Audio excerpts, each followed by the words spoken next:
Welcome back to r/LegalAdvice, where we read surprisingly interesting stories that usually don't end in a cliffhanger. If you are new to my channel, please feel free to subscribe to join our awesome community, and without any further ado, let's dive right in. And the first one is titled, NJ woke up this morning with dad's car disappeared. Called police, it was towed while being parked in my driveway. This is all occurring this morning, so still lacking information. Went out last night, got home around 1 AM, parked the car in the driveway, dad woke up to go to work to find his car gone. We suspected theft, so we called the police. It turns out it was towed overnight. The police on the phone just said to contact your bank. Is there a reason for this to occur? Is this legal? We don't have outstanding debt or anything like that. Dad will call the bank soon. My main concern is if this is legal and if I have to pay towing fees despite not doing anything illegal for it to be towed. We have lived here for 10 years without an issue like this. Edit, you guys guessed right, just late payments and the sort. They towed it and dad is going to pay off the balance. They did say he should have the car back. Thanks for your advice and inputs, good learning lesson for me as well. And some users in the comments said, your dad may not be telling you the whole story. Sounds like he is not paying the bank for the car. Or there is a mistake. Then OP said, he told me he has been paying as normal, some late payments, but otherwise he's paying as expected. Then another user in the comments said, I think what you will find is that individuals think that being late with their car payment January, March, May and July is totally fine, but car loan companies do not. And guys, I'm curious, what is your opinion about getting a loan instead of just paying for the car in cash? I know, obviously, for some expensive cars this is not really an option, but in general I try to pay everything with cash and try to pay as little as possible per month. You know, maybe this is because my dad had a lot of debt in the past and that sort of left an imprint on me, I guess. The next one is an update to the disappearing car story.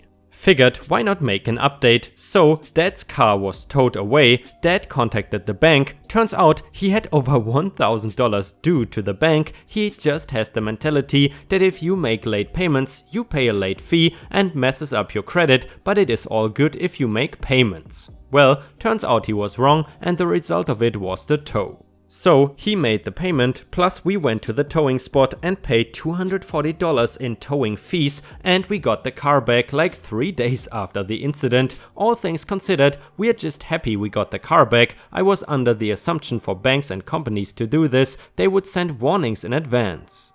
Maybe they did and my father did not read it properly, who knows. We discussed his financial situation. My dad is not an overspender per se, just bad at managing bills and money. Guess this is a life lesson, don't mess around with loans. I hope people can learn from a similar issue like this before their car or property is gone. And yeah, I guess that is the word I was looking for, a loan. Do you like taking loans? You know, in some European countries, and I'm not sure how this is in the US, but in some of these countries it is really bad if you take too many loans, especially when you are young, because this can negatively affect your credit system and in the end it will be hard for you to get a big credit when you need one, for example when you want to build a house. But then again, I'm not sure how that works in the US.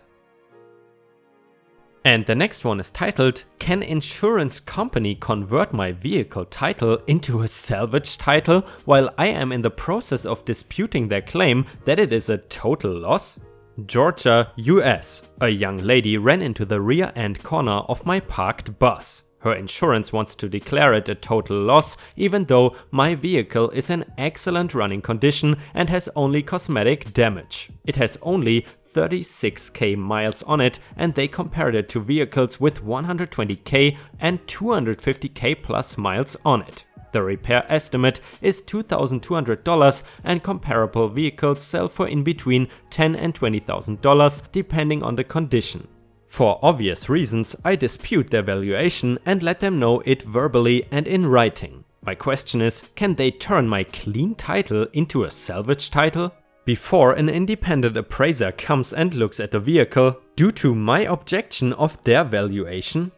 And a user in the comments said, something is not right. Huge difference in mileage in yours and comps and 10k difference in price of comparable vehicles? They want to total out a vehicle you say is worth between 10 and 20k. Again, that's a huge difference on a vehicle in that price range, and just because someone is asking X amount of dollars does not mean they will get it or anything close to it. It is just their asking price on a $2,200 repair. What are they valuing your vehicle at? By the way, cosmetic damage can total a car out. Recently had an Infiniti G35 that was totaled due to scrapes down one side only. And by the way guys, I'm curious, have you ever been involved in a big car accident?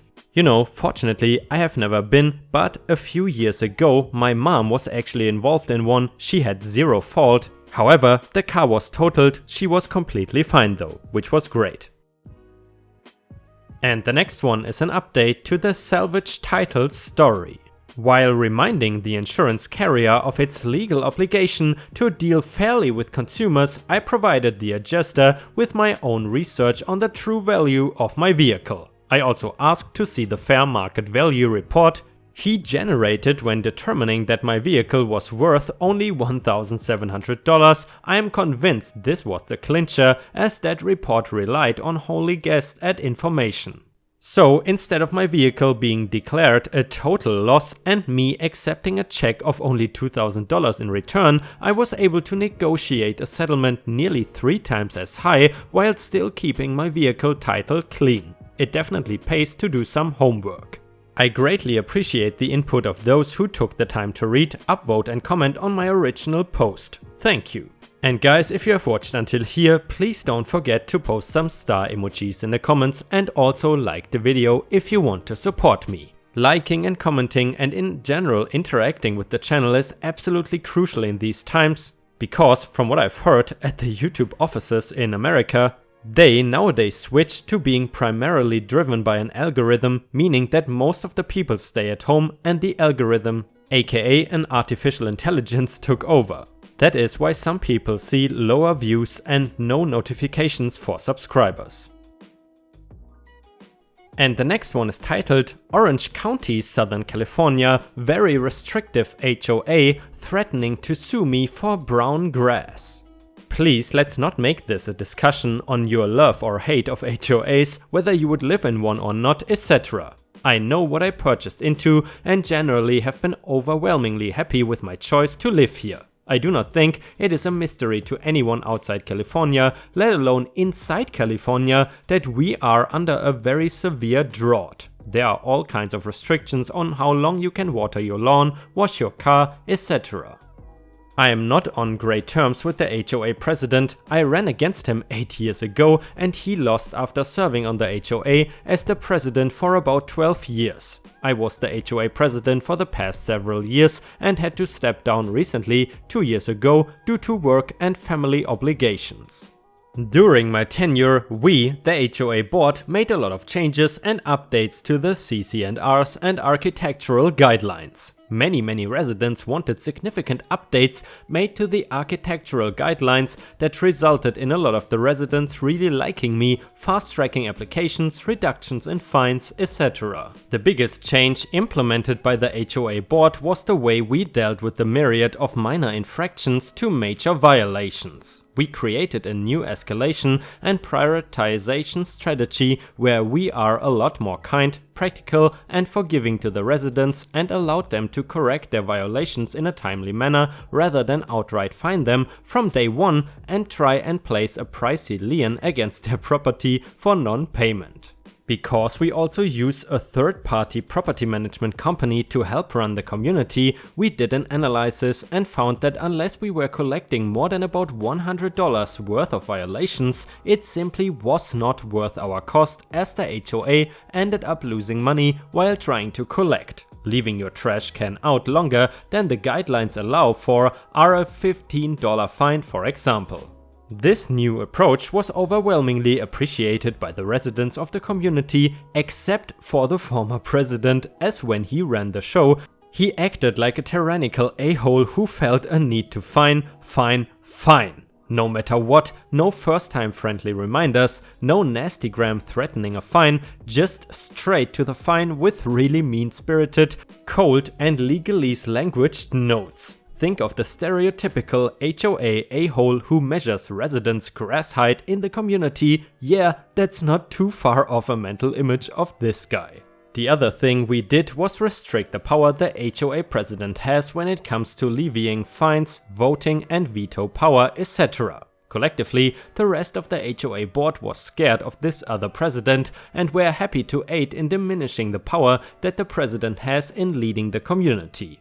He is now back in power and been so for about 2 years now. He seems to have focused his severely diminished power onto me. Now that you have an idea of the backstory, I have severely cut back my lawn watering, as have several other neighbors, and one can imagine a lot of the lawns in the community have more brown in them than green. I've been really disconnected from the HOA's happenings for the past couple of years, and it is now my understanding that the president has bullied some of his powers back. My issue is the following. On Saturday, I got a letter in the mail from the HOA informing me that I have 14 days now to correct my brown grass, and if no major improvement is made, I will face a $50 per day fine until it is brought up to standards. What do I do at this point? Unfortunately, the most recent iteration of the community standards do not address lawn watering and its subsequent acceptable green tone during times of drought, restricted water usage, etc. It simply says that we need to maintain a clean, well-appointed, well-landscaped and well-watered yard. California's leadership has asked us to cut back on our non-important water usage. The letter goes on to state that they will sue me for failure to pay if this has to persist beyond 30 days. Should I get a lawyer to draft the HOA a letter telling them to F off, alert the local media and shame the HOA? Any help here would be appreciated. And a user in the comments said, I wanted to add that although the HOA probably does not have the legal right to fine you for not watering your lawn, many HOAs are successfully imposing fines for lack of maintenance. From what attorneys have told me, courts are being hard on HOAs that try to make owners water their lawns, but they are siding with the association when the board is making an effort to work with the owners and develop alternate lawn care allowances such as painting the lawns, approving xeriscaping, etc. Absolutely, consult an HOA specialist attorney and discuss with them, making a formal request to the board to permit your unit's violation until the drought is over. It would be extremely difficult for your board to defend to a judge their decision to reject your formal request. By the way guys, one thing I'm curious about, I know, judging by the statistics, that many of my viewers are also from California, and I want to know, have you ever been affected by a drought? Let us know your experiences in the comments. And now we will read an update to the HOA story from before. I called my contact over at the outsourced property management company yesterday afternoon that helps run our HOA and spoke with her about the mean-spirited letter from the HOA. She had no idea what I was talking about. All HOA letters come from the company as they have the ability to retain digital copies of all letters of violation. My contact looked into their system and could not find a letter. She went on to say that what I was discussing was not policy of the HOA or the company. She asked that I email a scanned copy of the letter to her so she could do some investigating. OP, you used to run the damn show over there. You know the rules inside and out. Plus there's more or less a water ban. We have not sent a single letter to any homeowner in your HOA or others about suing them and fining them for brown yards. We are in a drought. Plus I'm fairly sure the governor made it illegal for HOAs to fine a homeowner for brown grass during a drought. You see where this is going. After a couple of hours I got a call back from her and her boss. They claimed that they did not send this letter, and the only logical conclusion is that the HOA president sent this on his own with their letterhead. This then turned into about a 15-minute bitch session about the current sitting HOA president, how he bothers the company a few times a week with attempting to cite homeowners with even the most minor infractions, and how he has become increasingly mean to them, how he is a thorn in their ass, and that they wished I would come back as HOA president. "Angry little Napoleon idiot," was the nicest thing that they had to say about him. I gotta tell you, the candid conversation was pleasing. The other board members have also made comments over the past few months here and there to the company that they are not too pleased with this asshat. I was told to save but ignore the letter and to please attend the next HOA meeting, which happens to be next week, so I can issue a formal harassment claim against the HOA president. According to the company, they consider this a gross abuse of the position and will be making an issue of this during the next HOA meeting. They will formally ask him to step down, and if he does not, the HOA board can choose whether or not to remove him from this position and bar him from holding any position on the board ever again. They seem pretty confident that a case could be made to remove this guy. So that's it for now. Furthermore guys, if you want to hear more HOA stories, please let me know in the comments. And the next one is another update to the crazy HOA president's story. As a user in the comments correctly predicted, he is done as president of the HOA. The property management company has the ability to forcibly remove any board member if it serves the community's interests. According to our property manager, this is the first time in nearly 20 years of existence that they have had to do this.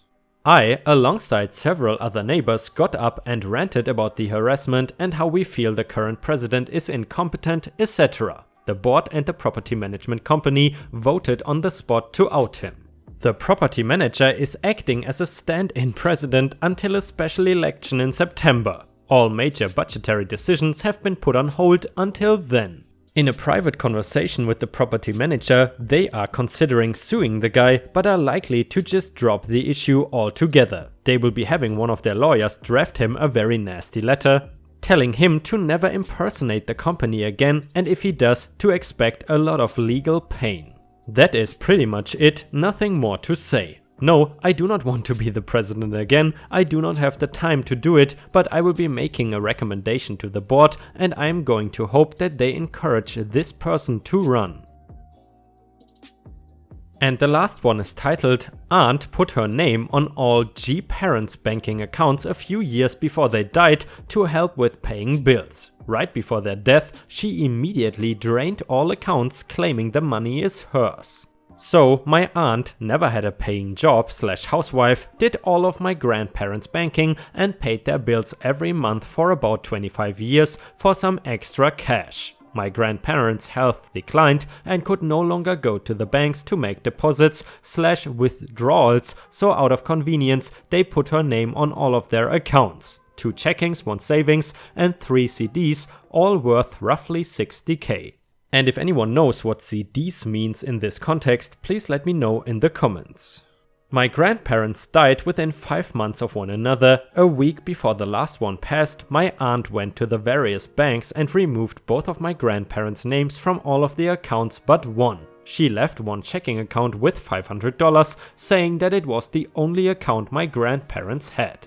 The executor of the will discovered there were more accounts when completing my grandparents' taxes due to all the 1099 forms from multiple banks that they claimed interest on. When confronted, my aunt said that my grandparents made a deal with her that she could keep all the money since she helped with the banking all those years. The will specifically states that all bank accounts were supposed to be divided equally between the siblings. So the lawyer is not confident there is anything he can do because technically my aunt's name was on all the accounts and since she is still alive, the money is hers. Is this true? Is there any way to prove that this was done out of convenience for my grandparents and not as a gift for my aunt? Edit, sorry, left out important details.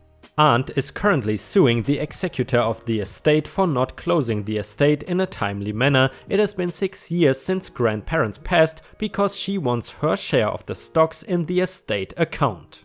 Aunt is also suing to be reimbursed for the 18k funeral that she paid for out of my grandparents' checking account because that was her account.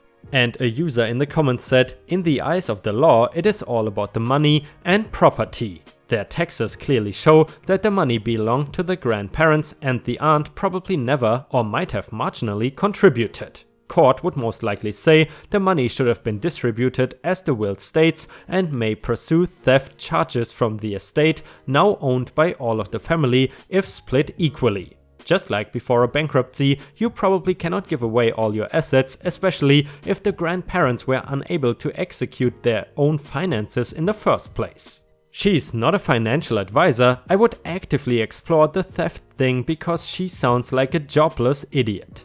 And guys, I'm curious, in case you were in this awful situation, what would you have done? Let us know in the comments.